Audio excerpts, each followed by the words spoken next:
vēlamies prezentēt mūsu šī gada jaunumu MDF fasādes profilētās kastanga. Šīm fasādēm pluss ir tāds, ka ir pieejami 2200 dažādi toņi.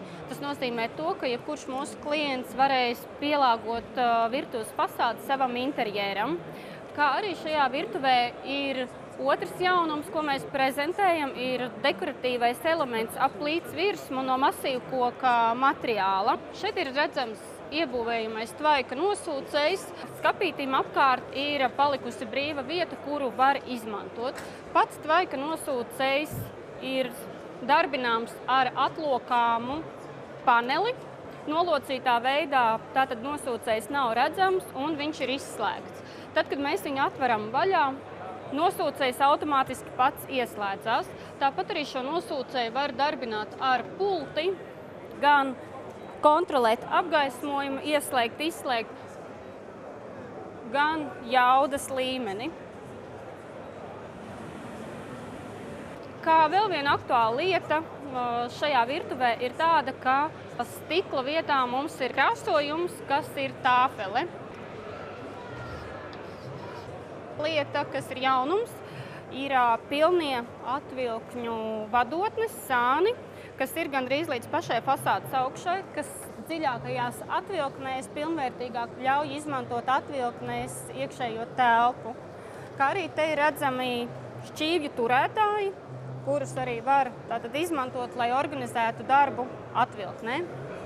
Kā viens no populārākajiem veidiem, kā iebūvēt trauku mazgājamā mašīnu, tātad ir pilnībā iebūvējama trauku mazgājamā mašīna, kas tātad saimniecēm atvieglo darbu.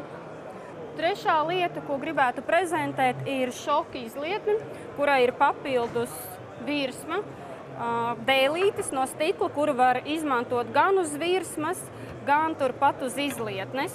Šajā gadījumā, ja telpa virtuvē ir maza un virsma ir ļoti maz vietas, tad gatavošanas darbus, griešanas darbus var veikt tepat uz izlietnes, izmantojot dēlīti un papildus trauku. Tādējādi izmantojam izlietni kā darba virsmu, ne tikai kā izlietne. Tāpat arī, kad darbs ir beidzies, dēlītim un papildus paplātē nav nepieciešama atsevišķa vieta. Viņi kompakti var novietot uz izlietnes un viss ir savās vietās. Sienas skapjos, kas varbūt nav kā parasti, ka augšējā daļā mēs izmantojam stikla plauktus, kas ļauj labāk pārskatīt sienas skapju saturu. Kā arī šajā virtuvē ir izmantota plastikāta galda virsma ar nestandarta dziļumu 700 mm, kas ļauj arī pilnvērtīgāk izmantot virsmu. Gan pie izlietnes zonas mēs varam papildus novietot kaut kādas lietas, mazgājumos līdzekļus vai tās pašas švāmes uz kaut kādu brīdi, vai arī te zem izlietnes mums ir atkrituma konteiners ar šķirošanas iespējām. Šeit arī ir plauktiņš, uz kura var glabāt mazgājumos līdzekļus. Viņš ir viegli izņemams, ievietojams trauku mazgājumā mašīnā un nomazgājums un atliekams atpakaļ. Šajā virtuvē mēs izmantojam LED apgaismojumu virsmas izgaismošanai, kura ir ieslēdzama un izslēdzama ar sensora palīdzību.